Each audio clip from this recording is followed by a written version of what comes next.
Lieutenant Raven Thorne pressed her back against the crumbling wall of what had once been a research facility on Kepler 186f.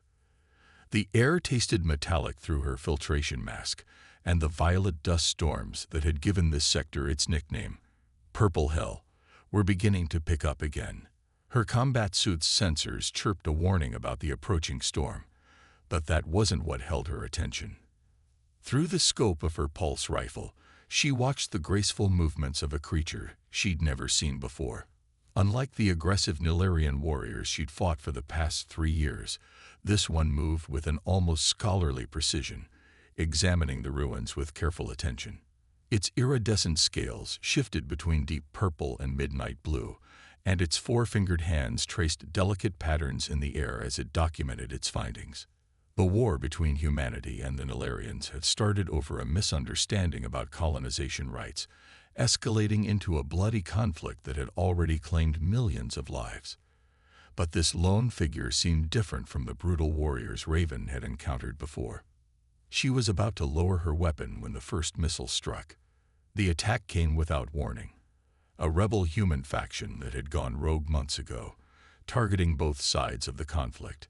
The explosion sent sheets of metallic debris flying in all directions, and through the chaos, Raven saw the Nilarian scholar thrown against a wall, purple blood seeping from multiple wounds.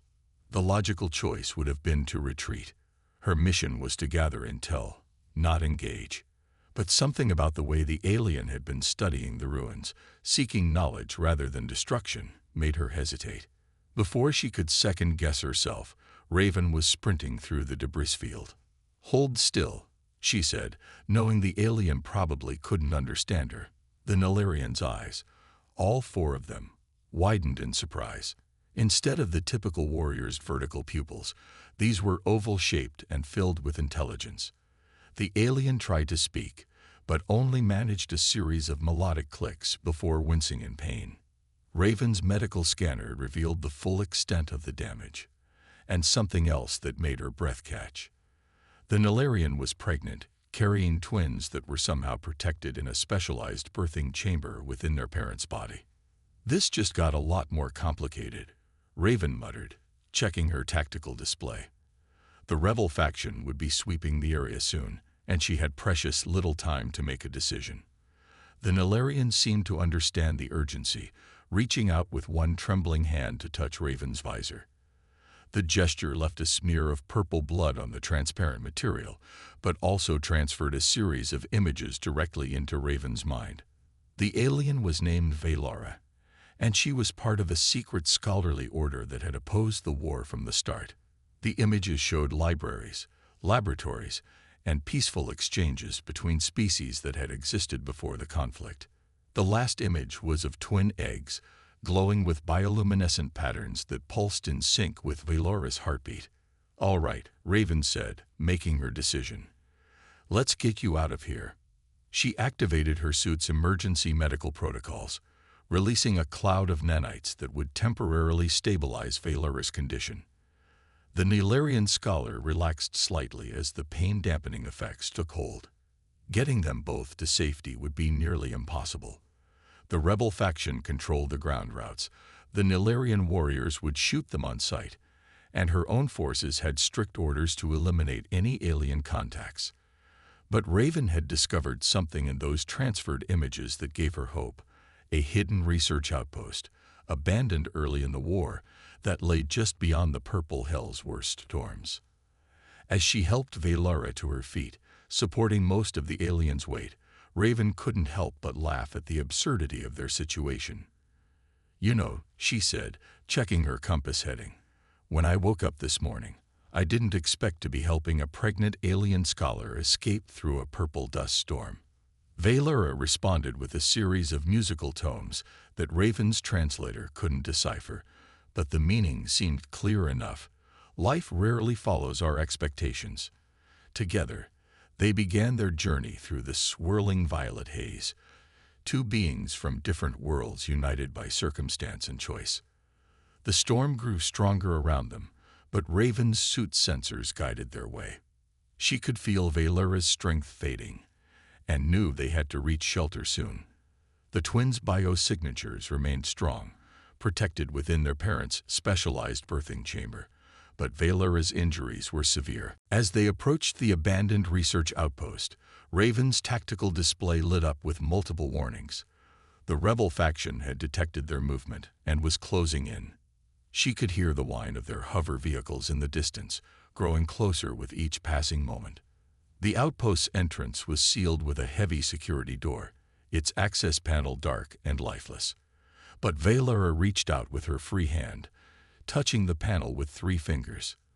The door responded to some hidden protocol, sliding open with a hiss of stale air. They stumbled inside just as the first rebel scouts appeared through the purple haze. The door sealed behind them, leaving them in darkness broken only by the soft glow of Valera's bioluminescent markings and the twins' pulsing biosignatures. As Raven helped Valera settle onto an old medical table, she realized that their journey was far from over. In fact, it was just beginning. She had no idea how to deliver alien twins, how to explain her actions to her superiors, or how to protect them all from the forces that would be hunting them. But looking at Valera's grateful expression and feeling the gentle psychic echo of the twins' presence, Raven knew she had made the right choice. Sometimes, she thought, the most important battles aren't won with weapons, but with compassion. The abandoned research outpost hummed with ancient backup generators as Raven worked to restore essential systems. Her combat suit's dim light cast dancing shadows across walls covered in dust and forgotten research notes. Beside her, Valera lay on the medical table, her bioluminescent markings pulsing weakly in the darkness. The facility's computer system slowly flickered to life, revealing its original purpose. It had been a joint human-Nilarian research station, established during the brief period of cooperation before the war. Raven found herself grateful for this twist of fate as she discovered medical databases containing information about both species. "Hold on," she murmured to Valera, studying the alien text that scrolled across her visor. "I think I can calibrate these systems to help you." The Nilarian scholar responded with a weak series of clicks, her 4 eyes blinking in sequence, a sign of trust in their culture, Raven had learned. The outpost's security systems suddenly blared a warning. Multiple vehicles were approaching through the storm. Raven's hands flew across the control panel, activating the facility's camouflage systems, another remnant of its peaceful research days. The rebels would have difficulty finding them, but they couldn't hide forever. As she worked to stabilize Valera's condition, Raven's comm unit crackled to life. "Lieutenant Thorne, this is command. Your beacon shows you're off course. Report status immediately." She hesitated, knowing her next words would change everything. "Command, this is Thorne. I've discovered a critical intelligence asset." She glanced at Valera, who was watching her intently. "Request immediate extraction and medical support. Sending coordinates now." She deliberately omitted mentioning Valera's species, buying them precious time. The response was immediate. "Extraction team en route. Hold position." Raven turned to Valera, who had managed to sit up despite her injuries. The Nilarian raised her hand, projecting a series of images into Raven's mind. They showed a hidden network of scholarly sanctuaries, places where knowledge was preserved despite the war.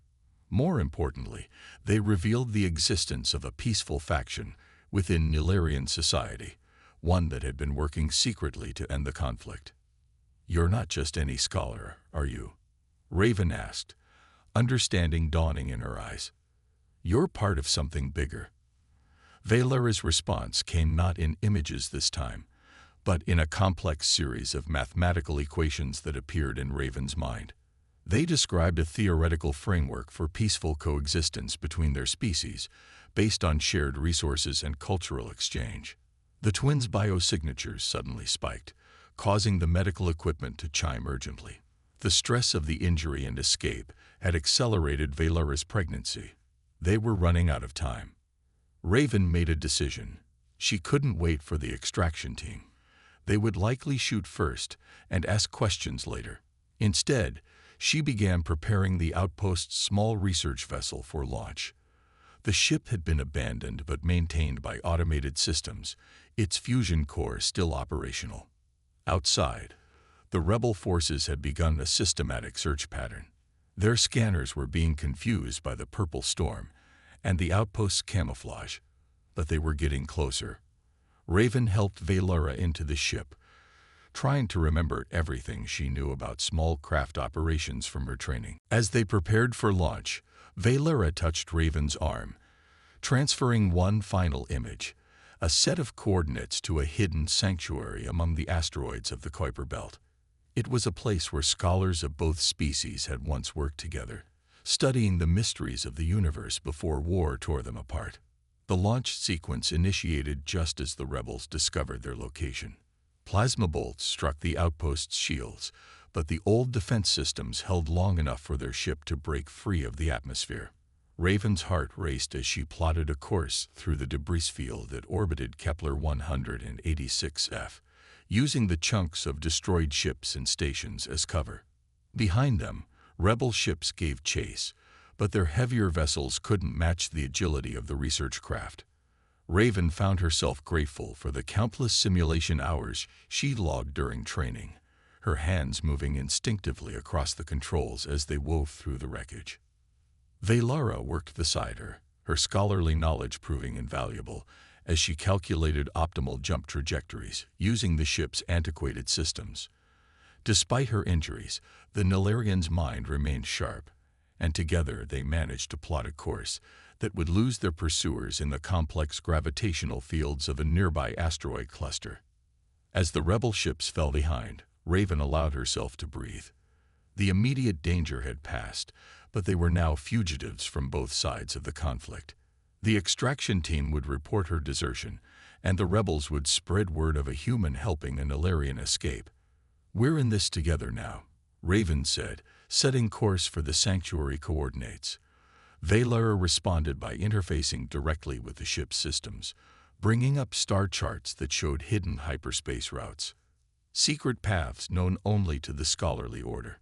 The twins' biosignatures had stabilized during their escape, but Raven knew they needed to reach the sanctuary soon. The ship's medical facilities were basic, and Valera would need specialized care for the birth. As they prepared for their first hyperspace jump, Raven realized that trust had brought them this far. Trust in each other, and in the possibility of a better future. The war had started because of fear and misunderstanding, but perhaps it could end through knowledge and compassion. The stars stretched into lines of light around them as they made the jump, carrying two beings from different worlds toward a destiny neither of them could have imagined. In the quiet of hyperspace, Valera began teaching Raven the complex language of her people, while Raven shared stories of Earth and human culture.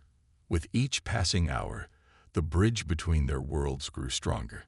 The hidden sanctuary floated silently among the asteroids, its outer surface designed to mimic the rocky texture of surrounding space debris. Inside, ancient knowledge from a dozen species lined the walls in crystalline storage matrices, preserved by automated systems that had faithfully maintained their vigil through years of war. Raven guided their small research vessel through the sanctuary's carefully concealed docking port, guided by Valera's transmitted access codes. The journey had taken its toll on the Nilarian scholar. Her bioluminescent patterns had grown erratic, and the twins' biosignatures were becoming increasingly active. As they docked, they were met not by automated systems, but by a surprise: two living beings. Dr. Jenna Harrison, a human xenobiologist who had disappeared 3 years ago while researching Nilarian biology, and Zethrel, a Nilarian medical expert whose silvery scales marked him as a member of their healing caste. "We've been monitoring your approach," Dr. Harrison said, helping Raven support Valera. "When we detected both human and Nilarian life signs, we knew you had to be part of the resistance." She led them quickly to the sanctuary's medical bay, a fascinating blend of human and Nilarian technology. Zethrel immediately began preparing for the birth, his movements precise and purposeful. Through a series of translated clicks and whistles, he explained that Valera's injuries had indeed accelerated the twins' development. They would need to be born within hours. The birthing chamber has been damaged, he explained through Dr. Harrison's translation. We'll need to modify the process. His 4 eyes focused on Raven. Your presence will be essential. The twins have already formed a partial psychic bond with you during your journey. Raven felt out of her depth. She was a soldier, trained for combat, not delivering alien babies. But when Valara reached for her hand, transferring images of trust and gratitude, she knew she would see this through. The birth itself was unlike anything Raven had ever experienced. The medical bay filled with bioluminescent patterns as Valara's body prepared to release the twins. Dr. Harrison and Zethriel worked in perfect synchronization, their years of collaboration evident in every movement. Raven maintained physical contact with Valara, surprised to find herself acting as a psychic anchor for the twins. Through their connection, she could feel them. 2 distinct consciousnesses, already curious about the world around them. One felt like a warm sunrise, its presence bright and inquisitive. The other reminded her of deep space, thoughtful and observant. Both reached out to her with innocent trust that brought tears to her eyes. The first twin emerged in a flash of bioluminescence, its tiny scales shifting through patterns of blue and silver. A daughter, Zethriel announced, carefully cleaning the infant whose 4 eyes blinked in wonder at the world around her. The second twin followed moments later, his scales a deeper purple with streaks of starlight. But complications arose immediately after the birth. Valara's injuries, combined with the strain of the accelerated birth, had taken too much from her. Her bioluminescence began to fade, and her psychic presence grew weak. Raven, she transmitted, her thoughts becoming fragments. They will need guidance, both worlds. Teach them. Her final gift was a surge of knowledge, history, language, culture, transferred directly into Raven's mind. Then, with a peaceful smile, Valara's lights dimmed for the last time. The twins, sensing their parents' passing, began to keen, a haunting melody that seemed to resonate with the very walls of the sanctuary. Raven gathered them close, surprised to find that she could understand their simple emotional projections. They were afraid, confused, but they recognized her presence from their time in the birthing chamber. We'll help you raise them, Dr. Harrison said, placing a hand on Raven's shoulder. This sanctuary was built for preservation, not just of knowledge, but of hope. These children could be the key to ending this war. Zethriel performed the traditional Nilarian death rites for Valara, his silver scales glowing as he sang the ancient songs of passage. Through their newfound connection, Raven helped the twins understand. Their parent had given them life, and a chance for a different future. In the days that followed, Raven learned to care for the twins with help from both Dr. Harrison and Zethriel. They named the girl Lyria, after an ancient Nilarian word for dawn, and the boy Talon, a name that bridged both human and Nilarian languages. The sanctuary became their home, a hidden pocket of peace in a galaxy at war. Dr. Harrison taught Raven about Nilarian biology and development, while Zethriel helped her understand their psychic abilities. The twins grew quickly, displaying an unprecedented blend of both species traits. Lyria developed strong telepathic abilities, able to share her thoughts through both images and emotions. Talon showed an incredible aptitude for understanding complex systems, his mind naturally grasping the sanctuary's advanced technology. Together, they represented something entirely new. Children of 2 worlds, raised with knowledge of both. But their peaceful existence couldn't last forever. The war continued to rage outside their haven, and both sides were beginning to detect unusual energy signatures from the asteroid field. Raven knew they were living on borrowed time, but every day with the twins strengthened her resolve to find a way to bridge the divide between their peoples. One evening, as she watched the twins playing with crystalline learning tools, their scales glowing with joy, Raven made a decision. They couldn't hide forever, and these children deserved more than a life in shadows. It was time to reach out to others who might listen, both human and Nilarian, and show them what was possible when fear gave way to understanding. 6 months passed in the sanctuary, marked by the twins' remarkable growth and increasingly frequent security alerts.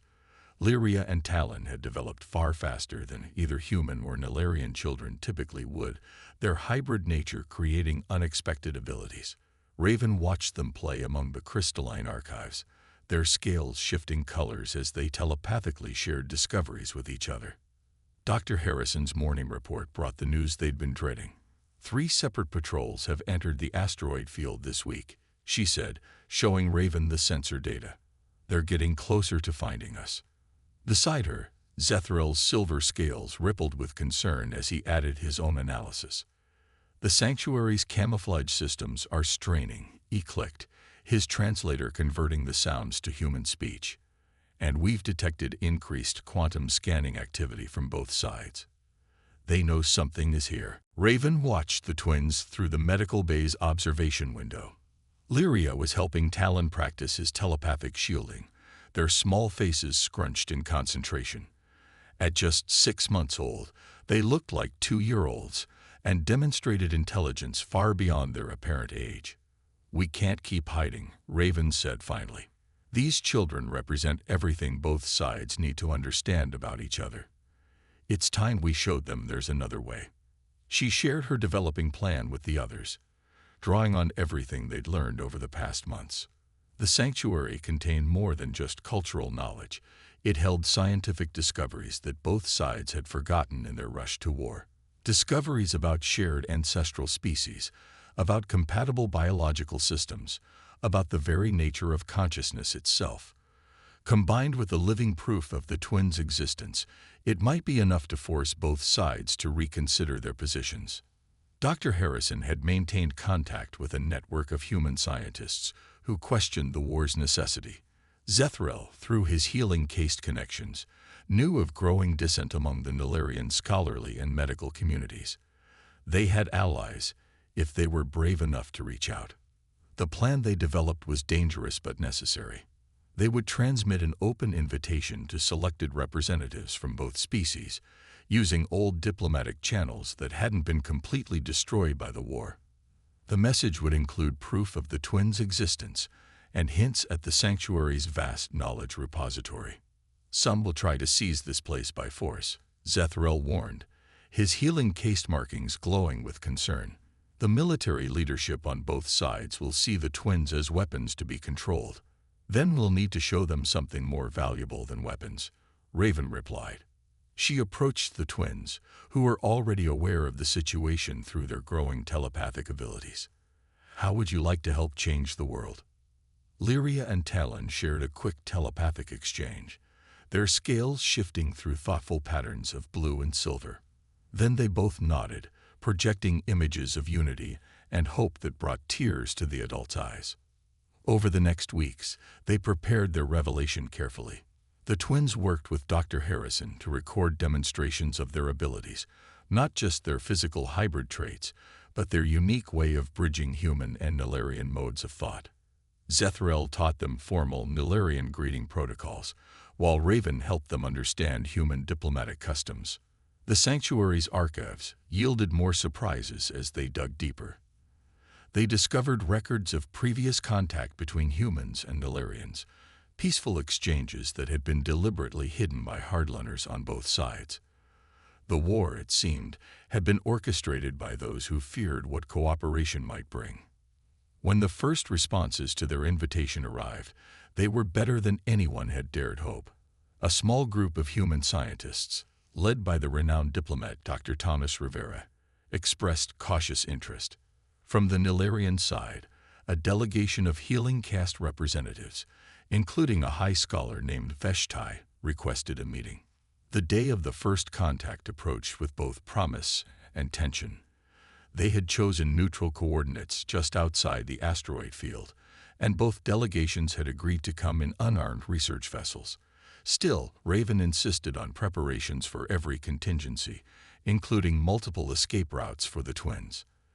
As they waited in the meeting room, Lyria and Talon sat calmly between Raven and Zethrel, their scales glowing with subtle patterns that reflected their mixed heritage. Dr. Harrison monitored the approaching vessels, ready to activate the sanctuary's defenses if needed. The human delegation arrived first, their amazement evident as they took in the twins' appearance. Dr. Rivera, a tall man with kind eyes and silver hair, approached slowly, respecting the children's space. The Nilarian delegation followed shortly after, their formal robes shimmering with status markings. What happened next would be recorded in the histories of both species.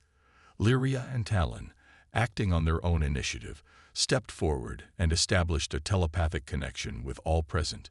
In that moment, barriers of language and culture fell away. The delegates experienced each other's hopes, fears, and dreams directly. Through the twins' abilities, the humans felt the deep cultural richness of Nilarian society, their reverence for knowledge, and their complex family bonds. The Nilarians, in turn, understood human creativity, adaptability, and capacity for growth. Both sides recognized the tremendous potential that cooperation could bring. High Scholar Veshtai was the first to break the stunned silence that followed. "We have been blind," she announced, her translator barely keeping up with her emotional clicks. "These children are not an aberration to be feared, but a gift to be celebrated." Dr. Rivera nodded in agreement, still visibly moved by the telepathic exchange. "They've shown us what we could become, not just coexisting, but truly understanding each other. We need to take this message to both our peoples." 5 years after the first diplomatic meeting, the sanctuary had transformed from a hidden refuge to a thriving center of human-Nilarian cooperation. The twins, now appearing as young teenagers due to their accelerated growth, had become living symbols of what both species could achieve together. Raven stood at the observation deck, watching ships from both races dock at the now expanded facility. The war hadn't ended overnight, but the revelation of the twins' existence and the sanctuary's knowledge had sparked a movement that couldn't be ignored. Small at first, then growing as more people from both sides witnessed what Lyria and Talon represented. "Mother," Lyria's telepathic voice touched Raven's mind, accompanied by the familiar shimmer of her blue-silver scales. "The new students are arriving." At 10 feet tall, Lyria had inherited the Nilarian height, but her movements carried a human grace. Beside her, Talon's deeper purple scales rippled with excitement as he monitored the incoming ships through his direct neural link with the sanctuary systems. The sanctuary had become the first joint academy, where young humans and Nilarians could learn together. Dr. Harrison and Zethrel had developed a curriculum that honored both cultures, teaching everything from telepathic techniques to human creative arts. More importantly, it taught understanding. Commander Thorne, a young human cadet, saluted as Raven entered the main hall. She still found it strange to wear the new Joint Forces uniform, created specifically for those who worked in cooperative projects. Her promotion had come with the official recognition of her role in starting the peace process. The hall filled with both human and Nilarian students, their nervous energy palpable. Lyria and Talon moved among them with practiced ease, their natural ability to bridge both cultures helping to break the ice. Through their subtle telepathic influence, initial fears and prejudices began to fade. "They've come so far," Dr. Harrison said, joining Raven at the podium.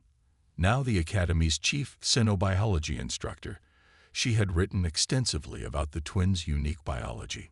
"Sometimes I can hardly believe that scared lieutenant and injured scholar brought us to this point."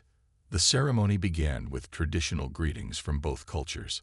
High Scholar Veshtai, who had become one of their strongest allies, performed the Nilarian ritual of acceptance. Dr. Rivera, now heading the Joint Scientific Council, spoke about the importance of their continuing work. But the most powerful moment came when the twins stepped forward to address the assembled students. They had developed their own unique way of communication, combining verbal speech with telepathic imagery that could be understood by both species. "We are not just the children of two worlds," Lyria began, her scales glowing with emotion. "We are proof that those worlds were never truly separate." Talon continued, his deeper voice harmonizing with his sister's. "The differences between us are not barriers, but bridges waiting to be built."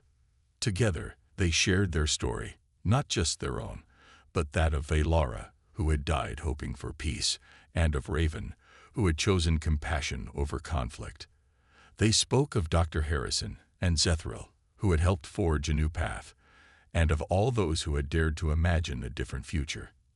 As they spoke, their telepathic projection showed the assembled students visions of what could be. Cities where both species lived and worked together, ships crewed by mixed teams exploring the galaxy, new discoveries made possible by combining their different ways of thinking. The impact was profound. Raven watched as human and Nilarian students began to mingle, awkward at first, then with growing confidence.